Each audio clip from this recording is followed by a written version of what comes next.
మార్చి 7న మోడీ శ్రీనగర్లో ఓ పెద్ద మీటింగులో ప్రసంగించాడు. అసలు గ్రౌండ్ లెవెల్ అటెండ్ అయినటువంటి ప్రజల యొక్క మనోభావాలు చూసేటట్టయితే ఎన్నో వీడియోలు బయటకు వచ్చినాయి. చాలా ఉత్సాహంగా జరిగింది. కాకపోతే ఇవాళ నా వీడియో అది కాదు. ఈ వీడియో పర్పస్ ఏంటంటే అభివృద్ధి కార్యక్రమాల్లో ఒక ముఖ్యమైన కార్యక్రమాన్ని మనం పర్టికులర్లీ వర్నాకులర్ మీడియా కానీ మెయిన్ స్ట్రీమ్ మీడియా కానీ ఏదో కొన్ని ఛానల్స్ తప్పితే పెద్దగా ఫోకస్ ఇవ్వలేదండి. ఏంటది?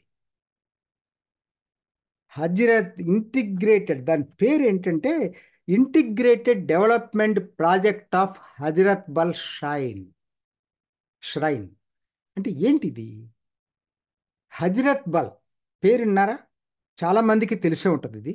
ఎందుకనంటే శ్రీనగర్లో దాల్ లేక్ను ఆనుకొని ఒక పెద్ద కట్టడం ఉంది. దాన్ని మసీద్ అంటానికి లేదు, ఒక మందిరం అనాలి. ఎందుకనంటే అది ఒక ఇంపార్టెంట్ ఇది. అది ఎందుకని అనాల్సి వస్తుందంటే అందరూ భావించేది ఏంటంటే ప్రాఫెట్ మహమ్మద్ సేక్రెడ్ హెయిర్, ఆయన గడ్డానికి సంబంధించినటువంటి ఒక వెంట్రుక అక్కడ తీసుకొచ్చి భద్రపరిచారనేటువంటి నమ్మకం ముస్లింల్లో ఉంది.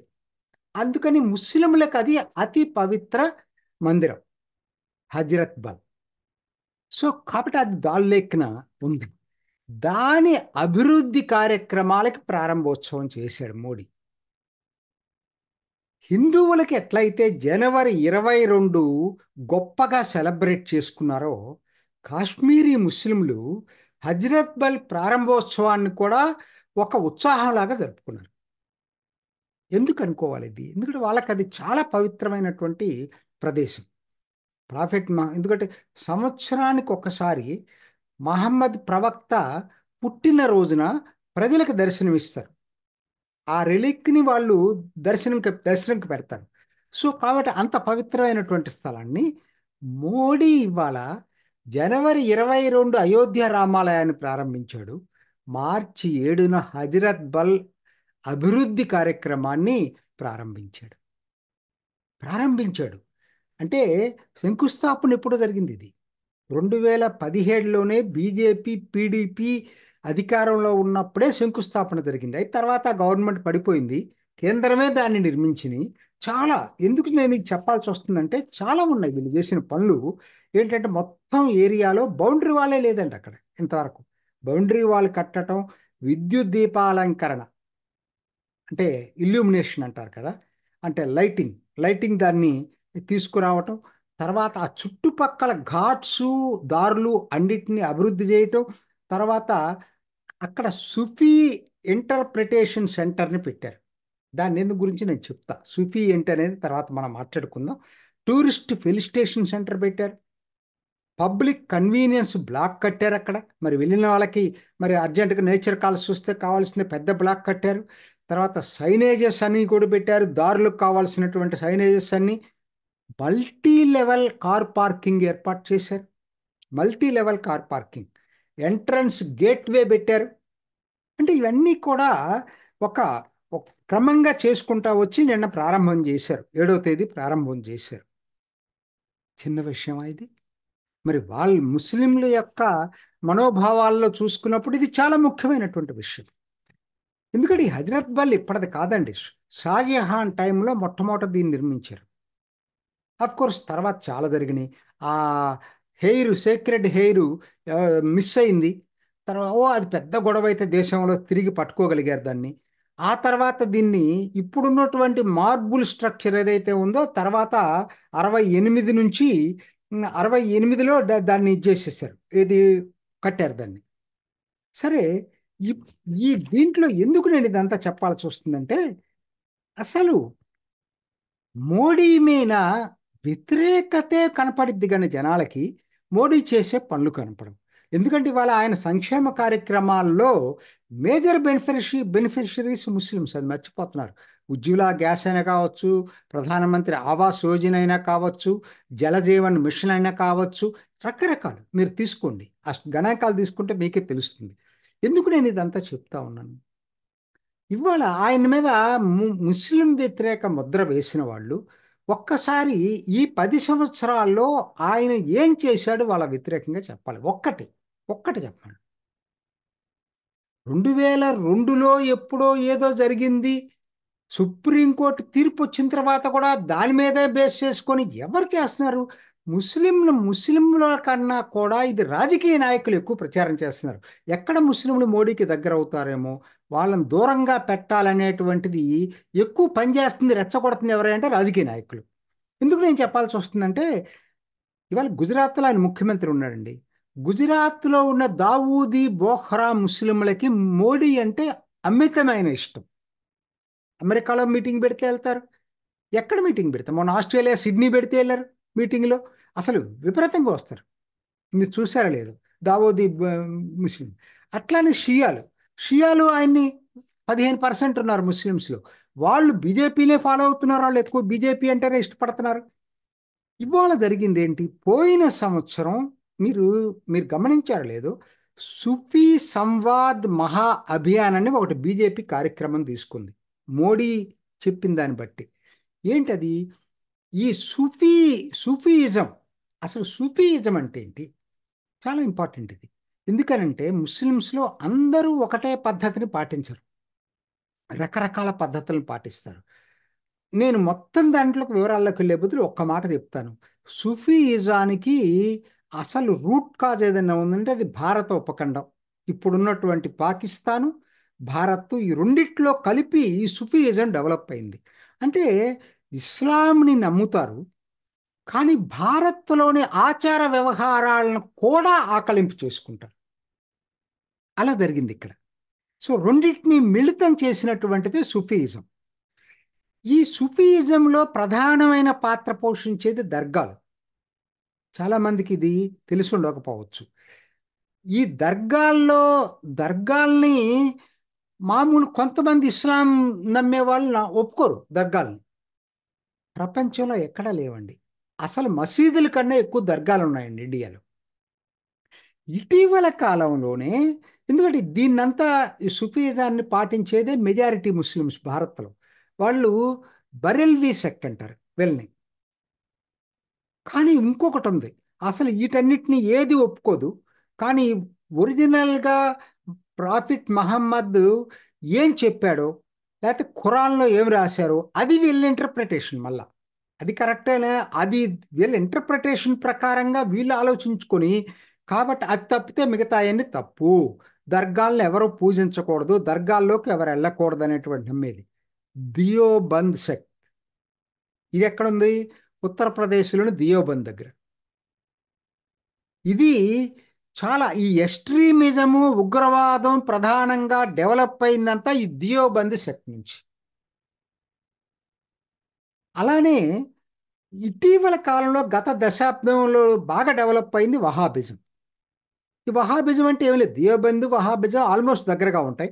వహాబిజం అనేది సౌదీ నుంచి దిగుమతి చేసుకున్నటువంటిది, సౌదీ డాలర్లతో పాటు ఎగుమతి అవుతున్నటువంటి విశ్వాసం. సో ఈ దియోబంద్ వహాబిజం ఇండియన్ కాదు, కరెక్ట్గా చెప్పాలంటే ఇండియనైజ్డ్ కాదు. ఇండియనైజ్డ్ కరెక్ట్గా దాన్ని ఇస్లాము ఇండియనైజేషన్ రెండు కలిపి ఏర్పడిందే సుఫీయిజం. ఇది అత్యంత ప్రాచుర్యం చెందింది భారత్లో ఒకనాడు. ఇవాళ కాదు, ఇవాళ మారిపోతా ఉన్నాయి పరిస్థితులు, అది వేరే విషయం. దాన్ని మోడీ ఏం చేశారంటే, దీన్ని మీరు వెళ్ళి సూఫీయిజం వాళ్ళందరితోటి మాట్లాడండి అని చెప్పడం జరిగింది. సో ఇవాళ ఈ హజరత్ బల్ ష్రైన్లో సుఫీ ఇంటర్ప్రిటేషన్ సెంటర్ పెట్టారు. ఎందుకంటే కాశ్మీర్ ఒకనాడు సుఫీయిజానికి ప్రధానమైనటువంటి భూమిక పోషించింది. ఇవాళ సుఫీయిజం పోయి అక్కడ దియోబంద్ వహాబిజం డెవలప్ అవుతా ఉంది. అందుకని సుఫీయిజం ఇంటర్ప్రిటేషన్ సెంటర్ అక్కడ పెట్టారు కాశ్మీర్లో, హజరత్ బల్ ష్రైన్లో. ఇదొక్కటే కాదండి, మీరు తీసుకోండి. ఇప్పుడు కొత్తగా తీసుకున్న స్లోగన్ ఏంటి మోడీ? అసలు పాస్మండా ముస్లిమ్స్. ఎవరి పాస్మండా ముస్లిమ్స్? ఇది కూడా మీరు తెలుసుకోవాలి. అష్రాఫ్, అజ్రాఫ్, అర్జల్, మూడు ఉంటారు. మన భారత్లో ఉన్న ముస్లిమ్స్ని మూడు కేటగిరీస్గా వర్తిస్తారు. అష్రాఫ్ అంటే కులీనులు, ఎలైట్ సెక్షన్స్. వీళ్ళు ఎవరైనా కావచ్చు. ఏంటి, టర్కీ నుంచి వచ్చిన వాళ్ళు కావచ్చు, ఆఫ్ఘన్ నుంచి వచ్చిన వాళ్ళు కావచ్చు, సెంట్రల్ ఏషియా నుంచి వచ్చిన వాళ్ళు కావచ్చు. అంటే పాలకులతో పాటు వచ్చి ఇక్కడ స్థిరపడ్డ వాళ్ళు. వీళ్ళకి భారత్తో సంబంధం లేదు ఎక్కువ మందితో. కొంతమంది ఇక్కడ అప్పర్ క్యాస్ట్లు కూడా కావచ్చు. కానీ ఎక్కువ భాగం ఈ అజ్లాఫ్ అంటే ఏంటంటే బ్యాక్వర్డ్ కమ్యూనిటీస్. హిందూస్లో ఉన్న ఓబీసీ, ఇవాళ మన ఓబీసీ అనుకునే కమ్యూనిటీస్లో ఎక్కువ మంది కన్వర్ట్ అయిన వాళ్ళని అజ్లాఫ్ అంటారు. దళితుల నుంచి కన్వర్ట్ అయిన వాళ్ళని అర్జల్స్ అంటారు. ఈ ఇద్దరిని కలిపితేనే పస్మండా ముస్లిమ్స్ అంటారు. వీళ్ళు ముస్లిమ్స్లో 85% ఉంటారు. వీళ్ళు పాలక వర్గంగా ఉండరు ఎప్పుడు కూడా. వీళ్ళని మతం పేరుతో రెచ్చగొట్టం తప్పితే అష్రాఫులే పార్లమెంట్లో వాళ్ళే ఉంటారు, పాలక వర్గంగా వాళ్ళే ఉంటారు, డబ్బులన్నీ వాళ్ళ దగ్గరే ఉంటాయి. సో మోడీ ఏం చెప్పాడంటే ఈ పస్మండా ముస్లిమ్స్ అత్యంత వెనకబడి ఉన్నారు, వీళ్ళలో మీరు వెళ్ళి వాళ్ళకు కూడా ఎడ్యుకేట్ చేయమని చెప్పాడు. ఇవాళ బీజేపీ ఆ ప్రకారంగానే వాళ్ళ బీజేపీ మైనారిటీ మోర్చా ప్రెసిడెంట్ పస్మండా ముస్లిం జమాల్ సిద్దికి. అట్లానే యోగి క్యాబినెట్లో ఉన్నటువంటి ముస్లిం మంత్రి డానిష్ అజాద్ అన్సారీ పస్మండా ముస్లిం. అట్లానే మొన్న అలీగఢ్ ముస్లిం యూనివర్సిటీ వీసీగా చేసి రిటైర్ అయినటువంటి వ్యక్తి తారిక్ మన్సూర్కి ఎమ్మెల్సీ పదవి ఇచ్చారు అసెంబ్లీలో, యూపీ అసెంబ్లీలో. ఆయన పస్మండా ముస్లిం. ఇంకా చాలామంది ఉన్నారు. నేను ఆ లిస్టు ఎందుకు చెప్పాల్సి వస్తుందంటే ఇటీవల కాలంలో మోడీ ముస్లిమ్స్ను కూడా అందరూ సబ్కా సాత్ సబ్కా వికాస్ సబ్కా విశ్వాస్ పేరుతోటి ప్రతి ఒక్కరిని కలుపుకునే ప్రయత్నమే చేస్తూ ఉన్నాడు. అక్కడ తగ్గింది. నిన్న కేరళలో కూడా Abdul Salam X VC Calicut university, ఆయనకి సీట్ ఇచ్చాడు. అబ్దుల్ సలాం అనే అతనికి అక్కడ మల్లాపురం సీట్ ఇచ్చాడు. అంటే గెలుస్తారా లేదా వేరే విషయం, ఇన్వాల్వ్ చేయడానికి ప్రయత్నం చేస్తున్నాడు. గవర్నర్స్ మీకు తెలుసు కదా, ఆరిఫ్ మహమ్మద్ ఖాన్ కేరళ గవర్నర్, అట్లానే ఆంధ్ర గవర్నర్ ఆయన ముస్లిమే. సో కాబట్టి అసలు ఈయనంతా వ్యతిరేకం అనేటువంటి భావన తీసుకొచ్చే వాళ్ళకి ఒక్కసారి కాంగ్రెస్ ఇంతకన్నా ఎక్కువ ఏం చేసిందండి ముస్లింలకి, నాకు అర్థంగా చెప్పండి. కాకపోతే అప్పీల్ చేయకపోవచ్చు మోడీ. ఆయన అనేది ఏంటంటే అందరం ఒకటే, నేను వాళ్ళ మత విశ్వాసాన్ని గౌరవిస్తాను, వాళ్ళకి ప్రివిలేజెస్ ఇవ్వాలంటే నేను వ్యతిరేకిస్తాను. ప్రివిలేజెస్ ఇస్తాను ఎవరికి? పేదవాళ్ళు అందరికి ఇస్తాను. అందుట్లో ముస్లిమ్స్ ఉంటారు, హిందువులు ఉంటారు, క్రిస్టియన్స్ ఉంటారు. పేదవాళ్ళగా నేను చిత్రీకరిస్తాను. అందుకని మా సంక్షేమ పథకాల్లో ముస్లిమ్స్ బాగానే బెనిఫిట్ పొందుతున్నారు. సో కాబట్టి నేను ఎక్కడ వాటిని కాదంట్లా. కానీ సపరేట్ అప్పీజ్మెంట్ మతం పేరుతో ప్రివిలేజెస్ ఎవరికైనా ఇవ్వటం తప్పు అనేది మోడీ సిద్ధాంతం, బీజేపీ సిద్ధాంతం. తప్పు ఎలా అవుతుందండి ఇది? ఎవరైనా చెప్పండి ఒక్కటి. అందుకనంటే మోడీని ఈ విమర్శించే వ్యక్తులు, రాజకీయ నాయకులందరూ కూడా ఈ 10 సంవత్సరాల్లో సిఐఏ చెప్తారు, సిఐఏ భారతీయ ముస్లింలకు సంబంధించిందే కాదు, ఈ 10 సంవత్సరాల్లో ఒక్క పని ఏదైనా సరే మోడీ ప్రభుత్వం ముస్లింలకు వ్యతిరేకంగా తీసుకున్నటువంటి చర్య ఒక్కటి చెప్పమన్నాడు, నేను ఒప్పుకుంటాను, ఛాలెంజ్ చేస్తాను, నేను డిబేట్కి వస్తాను ఎవరితోనైనా, ముస్లిం స్కాలర్స్ తోటి. స్కాలర్స్ పాపం వాళ్ళకన్నా ముఖ్యంగా ఈ రాజకీయ నాయకులే ఇదంతా చెడగొడుతుంది. అసలు ముస్లింను ఓటు బ్యాంకులుగా మార్చుకొని వాళ్ళు అభివృద్ధి కాకుండా చేసింది ఈ సో కాల్డ్ సెక్యులర్ రాజకీయ నాయకులు. ఇదండి పరిస్థితి.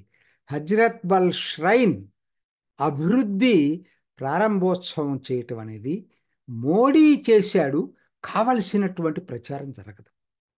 అదే ఏం చేయకపోయినా ఓటు బ్యాంకు రాజకీయాలు చేస్తే అద్భుతంగా వాళ్ళందరూ ముస్లింలకు మంచి ఇచ్చేసినట్టుగా చెప్తారు.